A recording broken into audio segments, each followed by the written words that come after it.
Hello, everyone. If you like what I'm doing here, please consider subscribing, liking, and commenting. It would really help the channel out quite a bit. Thank you very much. Strange Adventure. A cry of terror went up from the gun deck of the sloop of war. The captain and the lieutenant, who had been talking to the passenger, rushed to the companionway that led below deck. A sight of confused destruction met their eyes. One of the cannon had broken loose, and like a frenzied monster was smashing all before it to rubble. 10,000 pounds of bronze and iron, bent on destroying the ship, was free to work its will.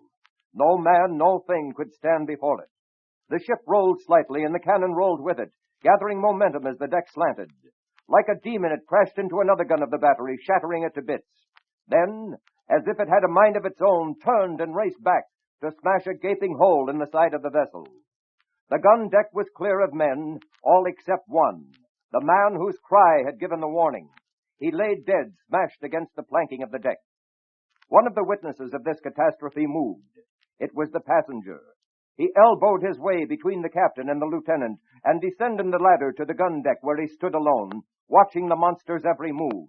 Then the gun captain came into view. Here was the man responsible for this terrible thing.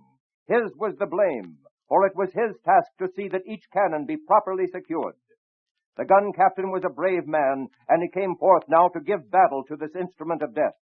Unarmed, save for an iron bar in one hand and a length of rope fashioned in a noose in the other, he approached.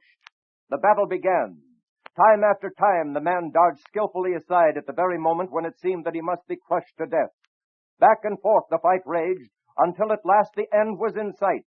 The cannon seemed to pause, as though unsure of itself. The man with his back to the bulkhead stepped toward it. Then, like a huge beast of prey, the monster sped straight for the gun captain. He could not move fast enough to avoid it. He was trapped, caught between the cannon and the side of the ship. The passenger, who until now had stood so still as to be unnoticed, came to life. As the cannon hurtled past him, he flung a heavy coil of rope between its wheels. The bronze monster hesitated, ensnared in the hempen coils. The gun captain, quick to take advantage, sprang forward and with his iron bar turned the cannon on its side. He slipped the rope noose over the muzzle and lashed the free end to a stanchion. The monster was subdued. Later, when the damage had been repaired, the crew stood at quarters. The captain turned to the man beside him, the passenger, who was a great general. "General, this man who fought the cannon and saved the ship should be rewarded. You, our honored guest, should be the one to do it." The general stepped forward and unpinned the cross of St. Louis from the captain's tunic.